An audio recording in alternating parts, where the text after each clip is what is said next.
Wait, before you listen to this episode, I just had to tell you about our new free mini wealth building training. In this training, we're covering the first steps to building wealth, how to find your personalized wealth path, how to find and analyze deals, and then some. So don't miss out on this free training. I mean, what do you have to lose? It's free. Sign up at www.abundantculture.co/newsletter. Don't let delay get in the way of your abundant year. Now, back to the episode. Welcome back to Abundant Culture Podcast, where we dissect the mindsets and tactics of the true beasts of business. People like Gary Vee, Grant Cardone, and Warren Buffett. All to create a blueprint to experience life more abundantly. Hey everybody, it's Joe. Welcome back to the Abundant Culture Podcast. We're so glad to have you back again this week. We know that there's tons of people out there who are excellent artists. I mean, maybe you paint, maybe you draw, maybe you're a poet, maybe you write songs. We don't know exactly what you do, but you do, and you know that you are excellent at it, and the world wants to see your work. And you deserve to get paid for your work, but maybe you don't know where to start. Maybe you don't know how to start a business. Maybe you're intimidated by that, and that's totally understandable. And that's why we decided to interview today's guest. Today's guest is going to talk about how to get started in business as a creative. Today's guest is actually a branding, lettering expert. She helps businesses create logos that represent their company, their values, and their products. And you can get paid to do the same thing or something similar. So get ready to listen to and learn from our good friend, Chelsie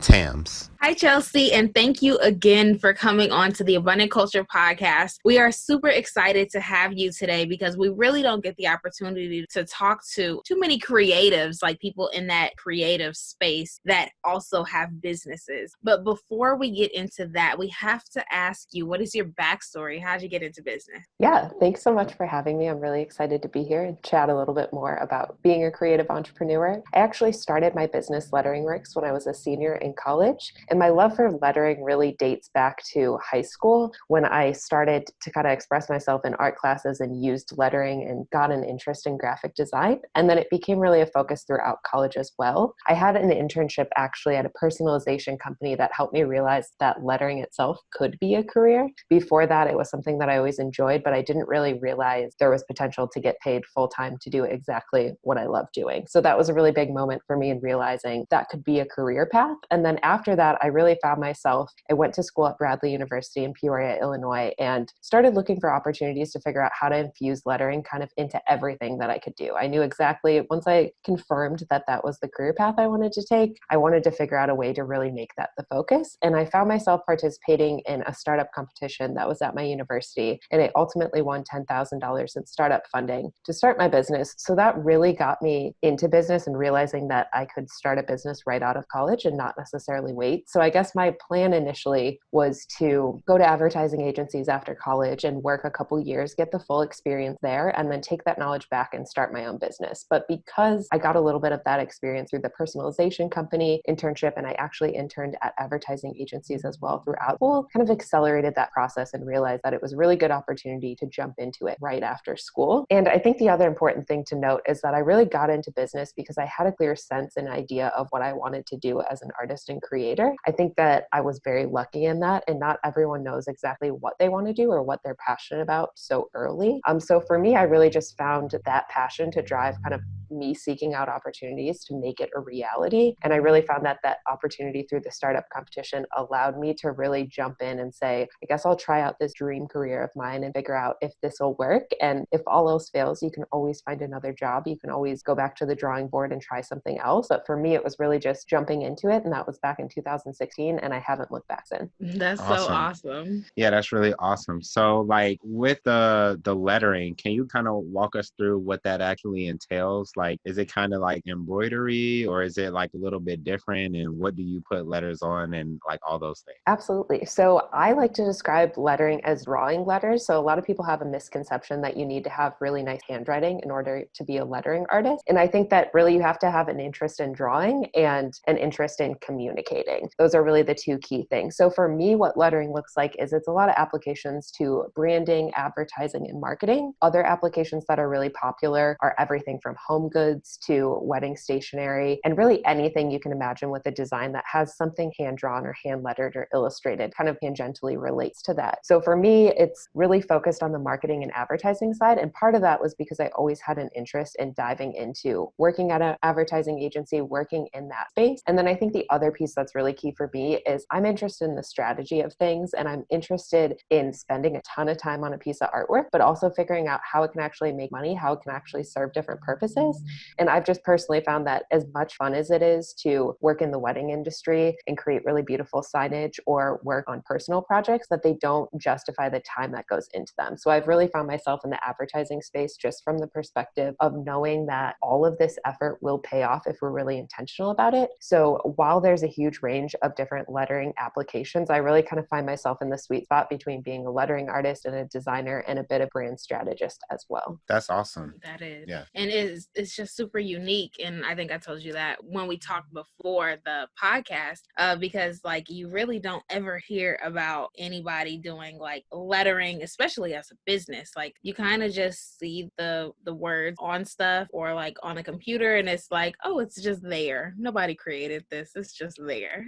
Yeah. Exactly. And I think too, something that I go back to my high school and talk to students there. And I think one of the points that really made a big realization for them is when I shared some experiences I've had with making Snapchat filters. So that process, which is a little bit less relevant and popular now, but the geo filters are a free way that you can upload your artwork. The downside is you don't get credit for it or any payment for it, but the community filters are free to upload. And it was something that so many students didn't realize some real designer, artist, or person had to create those things. And I think just to your point, Jasmine, that it's all of the things that we see, somebody had to create them. So while lettering isn't a very clear career path for a lot of people, there's a lot of opportunities within it. And there's a lot of different freelancers who might not have it as a full-time job, but do it part-time or try to find more opportunities to include lettering in the creative and artwork that they're doing. That's awesome. Yeah. And when it comes to what you do, like as an artist, how do you kind of take a blank page and turn it into something?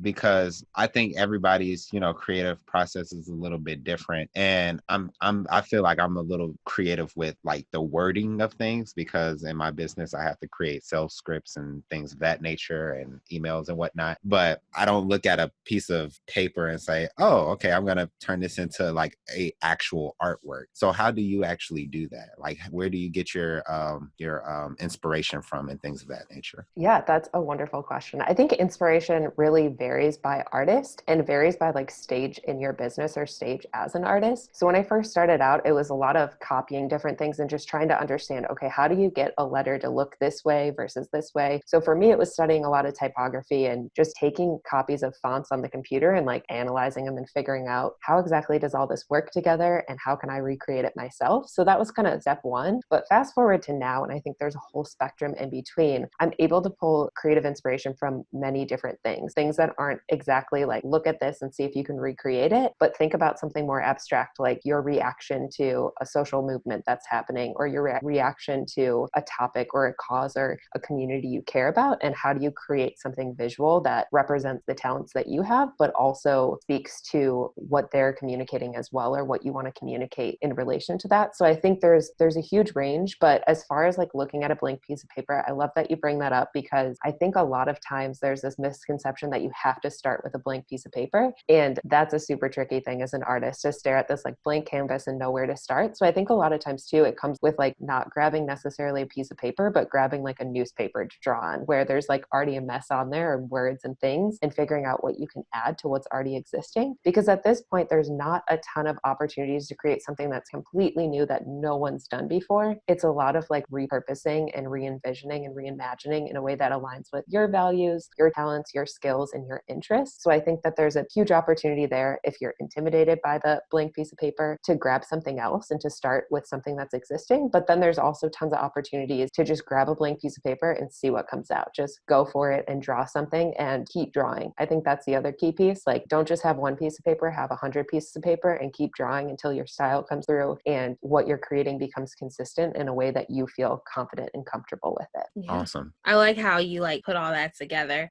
So when you're like kind of getting inspiration from different places, how do you avoid like running into like the copyright and like, you know, really just basically copying somebody's work so that they're not offended, or, you know, like how do you avoid that pitfall? Yeah, I think that is a huge pitfall, especially we see with younger artists who don't really have their own voices established. So I think a key thing that people can do is, instead of just creating and then immediately like claiming that as their own, like really see that as an opportunity to practice. And those first pieces, like if you know you're copying something, if you know you're really doing it for the sense of learning, to not take that as a piece of your own and turn around and sell it, because you haven't really established your voice yet. You haven't really figured out your own artistic style and your own spin on it. So I think it comes down to just iterating. Like by the time you recreate that piece like 6 times, it stops looking like that original piece that maybe you copied or you used as a reference, and you start to develop your own skill and voice. I hear a lot of people, especially young artists, who are like, how do you figure out what your voice is as an artist? How do you figure out your style? And I think it just comes down to replicating. And if you made 100 posters, you would start to see a pattern of how you create something. And I think a lot of younger artists just haven't created enough where they can look back and say like, this is my work, or this is how I do it. So I think really avoiding copying or having any copyright issues is just make your thing a bunch of times over and over again, and then it'll start to become more and more of your own. That's really cool. That's really good advice.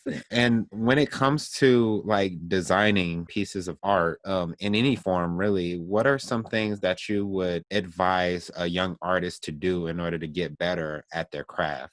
Yeah, that's a great question. I think a couple things that I always think about in evaluating artwork is just thinking through what's working really well, what do I like, what do I not like, and also why. It's not just I don't like the color purple in this piece, but like why is that color purple bothering me? Maybe it's contradicting the message that's being sent. Maybe it's just clashing with something else, but there's always deeper reasons. And I think just investigating and really like pushing yourself to ask like, what do I like about this? What do I not like about this? Can really get you pretty far in understanding what kind of artwork you like, and then ultimately what kind of artwork you want to create as a result. Because if you're just kind of jumping into it and not thinking through some of those questions and not challenging your own work, you're not going to find an opportunity to get better. Mm-hmm. Absolutely. Yeah. So what does the branding process look like for small businesses when it comes to like bringing the art in? Yeah, that's a great question. So I think branding is a really great opportunity for small businesses to kind of get the visuals that they need to feel confident in what they're already great at. I think we all know that small businesses offer so many unique and creative things in their own right. But along with that, there's also a lot of pitfalls of being a small business. You only have a limited capacity. You need to rely on other people to strengthen yourself in other areas. And I think branding is a really big category for that. And to speak to the process a little bit, all designers have a different process, and what exactly that looks like will vary, but I can speak specifically to my own. So when working with a professional designer, I think the branding process involves a lot of strategy. I know for me it does, and really figuring out what do you value, what are the words that you would use, and like what is the essence of what you're doing, so that we can visualize that in a way that brings you confidence to be able to put that forth into the world and actually offer that thing that you're really excited and passionate about in a way that people can connect to and resonate with, better than if you were somebody who's really great at making, say, a pastry and has to make your own logo and your own branding and visual presence. That branding isn't going to be the same quality as the pastry that you're making. So I think my job as a brand strategist and a designer is to come in and say, how do we make a logo? How do we make a brand that matches up with the quality of the work that you're passionate about and that you're putting out? So how I do that is typically kind of starting with a questionnaire, and that questionnaire spans all different questions on understanding the mission and the vision of the business, what they value,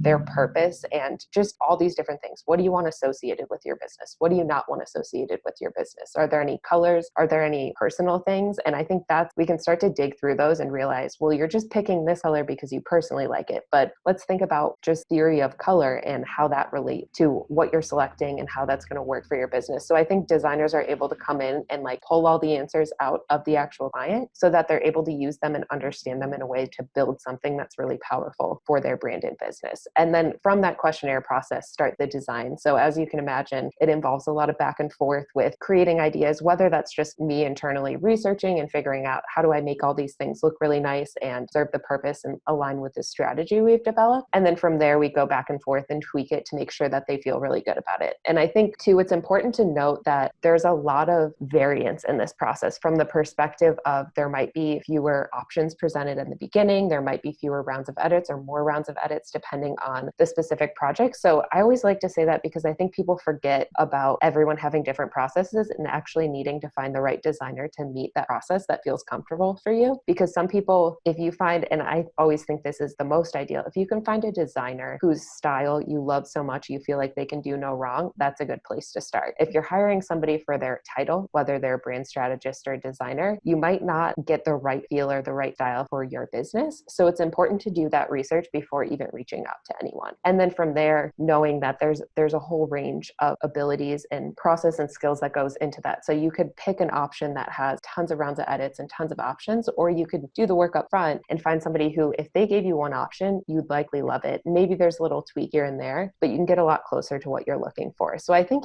that's the part that isn't always said about branding, is the work that businesses have to do before they even start the process, because there are a lot of designers who can create a full range of things. But if you do that extra little bit of work up front, you can find a designer who really aligns with your values, your business, and really your abilities in a way that they can craft the perfect brand for you in a much more effortless way than somebody who just has the title of designer, whose style doesn't match your business or what you care about. So that's something that I think is overlooked. But a really key part of that branding process is just finding a partner. So in short, also that branding process looks like a partnership, a creative partnership where you're bringing in a creative guide you to visualize everything you need to see. Awesome. And when it comes to actually finding that designer, that artist that you really resonate with, is there a certain place that somebody should look to find that? Or is it just like a Google search away, like some things? Like how does somebody actually go about that process? There's a lot of different ways of going about that. So one, it could be searching on Google and actually figuring out who's the creator of the artwork you like. I think a lot of times people overlook like finding the source and the artist, the original artist of an image. So what they do is they take this image and they show it to someone like me and say, I want something like this. And my first question or my first thought is usually like, well, who created that? And a lot of times if you trace that back, in the top Google search results are probably pretty famous, well-established artists who maybe have prices that just don't work for small businesses. That makes sense. But I think from there, you can kind of work back and say, okay, well, maybe who's a more junior level designer in this type of style? So defining that. So I think the first option is just kind of going through Google, finding the original person and then saying, okay, this is who I would ideally hire. Maybe realistically, I can't. So who else is kind of in this same path? Like who's going to be the next designer that matches this person, that matches their style, their aesthetic, and their offerings, and kind of working that way. So that's one option, just kind of running with the Google search in images and searching and digging a little bit deeper than people typically do. Another option is finding somewhere that aligns with other values. So maybe it is important to you to shop local. So searching local directories for designers and then pulling up all their names and taking the time to kind of click through each one and saying, they're very talented, but maybe they're not what I'm looking for, or maybe I don't really align with this style at all, until you find that one or two, or maybe even three, where you can have a meeting initially with them and see like, okay, now do our personalities fit? Now that I like their style, is there more there that we can actually create a working relationship and build a really good relationship, because they are going to be your creative partner. Whether or not you want somebody who has their hands in your business all the time, they're still going to be creating something that's such a huge part of your business and a huge part of other people's experience of your business. Oftentimes the logo is the first thing that people see. So having that is just such a key piece, and having somebody who creates it, that really creates it in a way that helps you, is really important, and something that I think that sometimes gets overlooked, but something that shouldn't. Because the other thing that I think is important with logos is just thinking about the confidence that they instill in business owners. Thinking about handing your business card to someone and the times where you make excuses and say, I'm going to redo them, they're not that great, ignore this. That's one of the worst experiences I feel as a designer, because that's one, avoidable, but two, just shows that they don't feel great about their business. And I think that translates to so many other things. It doesn't just translate to that little interaction of handing a business card, but how else are they holding themselves back in business or not confidently promoting what they are really good at? but just don't have the visual presence or the marketing to back up that thing that they really care about and that they're really good at. Yeah, absolutely. That's a good point. I remember like our first logo was, oh my goodness, it's like so embarrassing. It was horrible. It was like I got on the Word document and I just put up a square. I cut out like a little door and then put it was a house. So I just put a triangle on top and then the memes on the side. And it was just like, what is this? Like this is just garbage. Like I need to find somebody to do this. It's so embarrassing. But I think that's a true story for so many small businesses. And that's how you got to get started. As an entrepreneur, you're willing to be scrappy and just open that up, whatever program you have, and create something. And I think that that's great. And that's a great starting point. But as soon as you realize like this is going to hold me back is when you need to think about like, okay, not only do I want to hire a designer, but when can I afford one that lines up with what my expectations are? Because to be completely honest, there are $5 logos out there. That's Fiverr is something that a lot of designers cringe at, and that's because it's not the same quality and not the same strategy. If you're paying somebody $5 to create something, there's no way that they're going to put as much time into it as if you pay $5,000 for a logo. And I think that's something that people sometimes forget because you want to be scrappy and creative and entrepreneurial, but you also need to figure out like what's going to serve you best, because it's fine to start out with that Fiverr logo, but what's your plan for hiring somebody to bring on when you're ready for that next step? So it's not still holding you back from leveling up in business. Yeah, absolutely. So how do creatives overcome like the starving artist stereotype? I think that's such a great question. So I pretty strongly feel that the starving artist stereotype is avoidable. And I don't want to say that having an arts business is easy.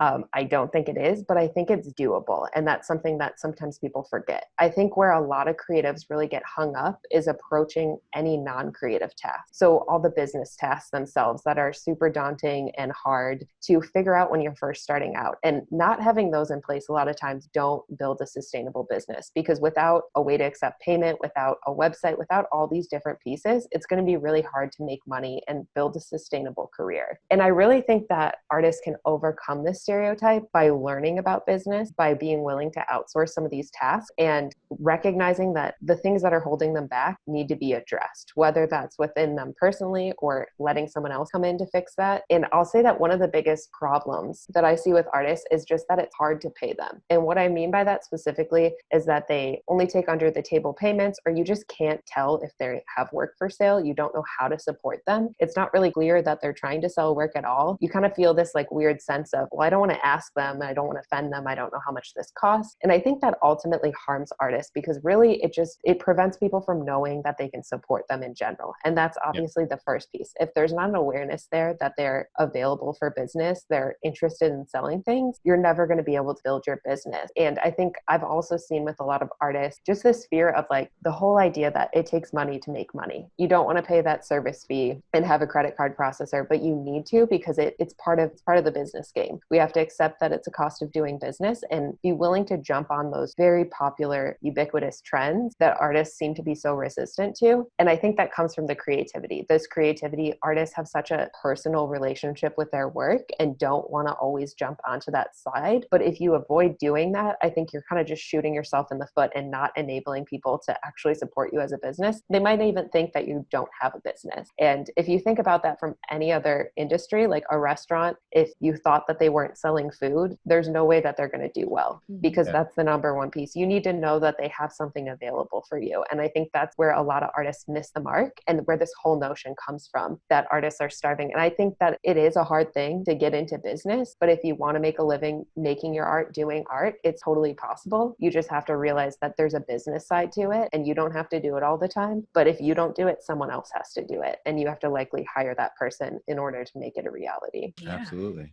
That's totally understandable. So when it comes to like, for most artists, I feel like this is really, it's not only a business, but it's also a passion project. You know, like most people who, I would think most people who have businesses that are where they sell art, they are passionate about art. So how do you how would you tell somebody to go about, or when's the best time to actually for them to start this business and this passion project in your opinion? Yeah, so I'll say that I would define a passion project as something where you aren't, well, how I use it in my business is it's something that I create separate from any client work. I don't necessarily have an intention to sell it, but I want it to showcase what I'm passionate about. And I think that's exactly how artists can start getting into business. If you start in business by just really getting started in the sense of you're creating work for someone else, you're never going to establish that voice and that personality of your own. So starting with a passion project a great place to start, starting with something that you're making because it's your dream project. And that's actually how I got started in business a little bit. So having that runway of that $10,000 gave me an incredible opportunity to just do a dream project with no strings attached, no fear if anyone bought into it or not. So what I did, I lived in Peoria, Illinois after graduating, and I started a project called 100 Days of Peoria. And the whole premise of it was to create more artwork, to establish myself as somebody who wanted to work in the community and to work with local businesses. So I highlighted 100 different businesses, attractions, and different things throughout the community. And I posted a different graphic each day on Instagram on a separate account I created. And the whole goal there was to just create the artwork I wanted to see, and to showcase to people what I cared about. So I would attract the right people back, attract the people that valued what I was creating and valued what I was creating in an unfiltered way. I think what I was always afraid of as a business owner was, and a graphic designer specifically, was getting handed a project that I didn't like and then getting handed another project that I didn't like because that person referred me to the same project that wasn't a good fit for me. And I think that that's a huge fear for artists and is holding a lot of people back from making money as well, because they are afraid and they think through a couple steps and they realize, oh, if this goes wrong or if this works out, maybe I won't want to do it. And that's a real fear in business. But I think creating these passion projects, creating self-driven personal projects can really help you be proactive in a way that you get to say what you work on, because people are going to hire you for what they see. They're not always going to point to you and say, oh, I know this is your dream job, because chances are they don't know what your dream project is unless you show and demonstrate it to them. And I think in the creative field, what typically happens is people really don't have the ability to communicate in a way just with words of, I want to be the next big musical poster designer for festivals. It doesn't really work like that. We need to see it. It's a creative, it's a visual thing that we want to see you demonstrate those skills so we can hire you for them. We don't want to just hear you say, I would love to work on this. I want to see you prove it through your creative talent, your initiative, and your drive and your skills that you're qualified for that. And I think that whether or not people say that, you always trust the people where they've proven track record for executing the creativity and executing the pieces. You want to hire someone who, say there's 3 examples of a poster designer who says, I want to design posters, one who does personal ones, and one who's the best known, like well-established poster designer. You're probably not going to hire the one that just says they'd like to do it, because there's no proof that they can actually follow through on that. And a lot of times I think too is where that big established poster designer, they have tons of business already and a lot of people can't afford them. And that's totally fine, because that's where you can be in the sweet spot in the middle and doing your passion projects in a way that gets you up to that next level. And that's something that I think a lot of people overlook, like they're waiting for the money to come in. And in art, I feel like almost always people are in it for the passion. I do want to say that you can make money doing your art, but more often than not, people aren't starting a career in art to make money. They're starting it because they love it. So I think that's a really key distinction of getting into it because you love it. And then once you figure out your style, once you figure out what you love doing, now let's figure out a way to make sure it's sustainable and supports your lifestyle. So you don't have to take on another job, but you can just do what you love all the time. Yeah. Awesome. So for like an up and coming artist or someone who wants to pivot their art passion into business, like how are they just like going up to people, maybe DMing people like, hey, this is what I do. Check out my work. If you need anything, let me know. Like how are artists pitching to people to get more business? I actually think that not a lot of artists pitch for business. And that's one of the problems. And kind of going back to that starving artist stereotype, because it is hard to put your work and yourself out there. But I think one of the ways that artists do a really great job is just through social media, sharing your work. That's like step number 1, is making sure that you're actively sharing the work you're already creating. Because there's so many artists, I mean, I'm guilty of this as well, of having things saved on my computer or sketches that I didn't finish or I never shared. And that doesn't do anyone any good. So the first first step is just communicating what you're looking for and consistently putting out there, like, I'm looking for mural projects, or I'm looking for new logo projects, or I'm looking to design a t-shirt. I'd love to do that. And then first is saying it, then it is backing it up. So creating work that lines up with that goal and showing people, here's a sample t-shirt that I made because I'd like to do t-shirts for these big bands one day. And that process really gets people closer to what they are interested in doing, and also communicates to their immediate network,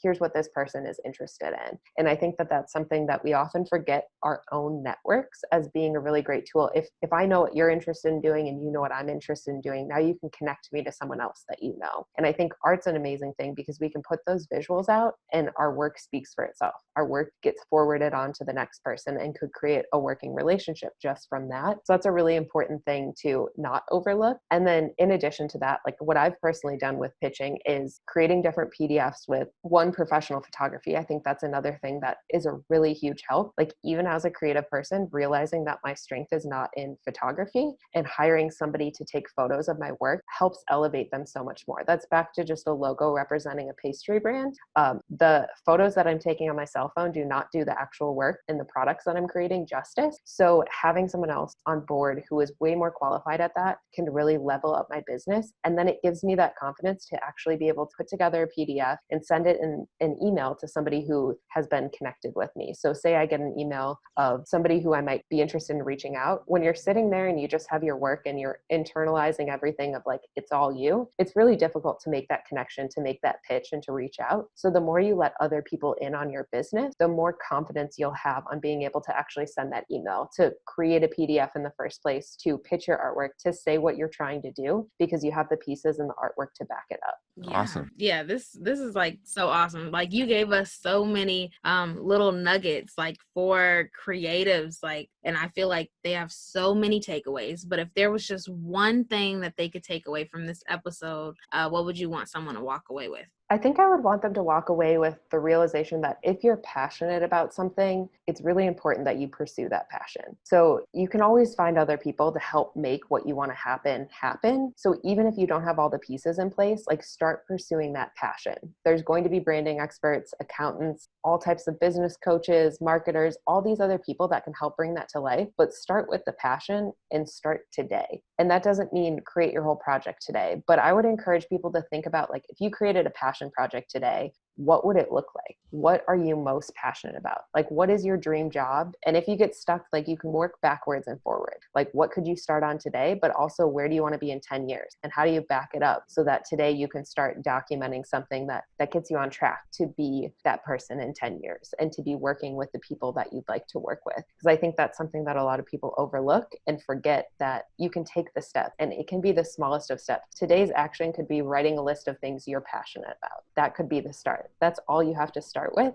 but that gets you so much closer to creating something that you're passionate about than just thinking, I'll start that tomorrow. Because I think it's really important that you start focusing on what you're passionate about immediately, so you can start to incorporate that more and more into your life. Absolutely. Love it.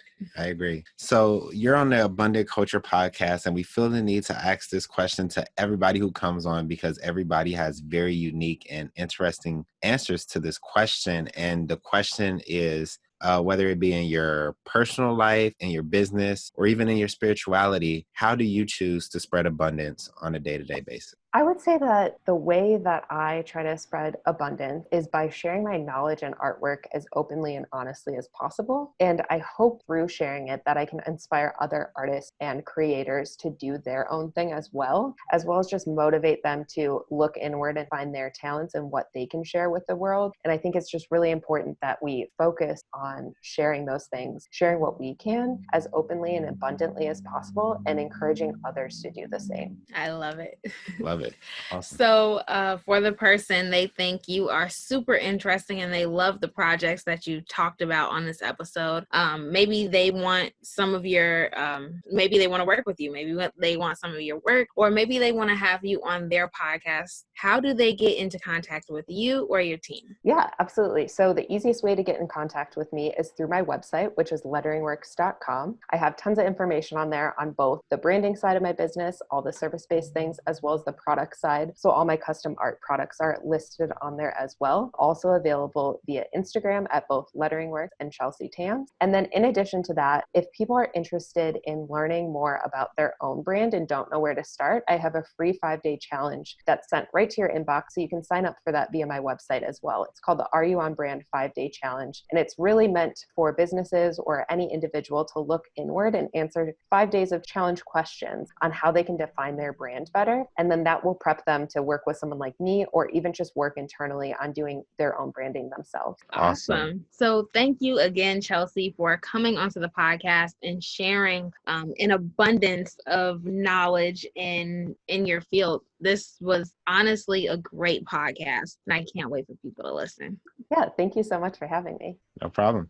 So that's all we have for today, folks. I hope you got as much value out of this as we did. Keep in mind, the only way we can improve is through constructive feedback. So remember to rate and review this episode. Also, you are not the only person that needs to know this super valuable information. So be sure to subscribe and share as well. Stay tuned for the next episode. And remember to always spread abundance. Peace.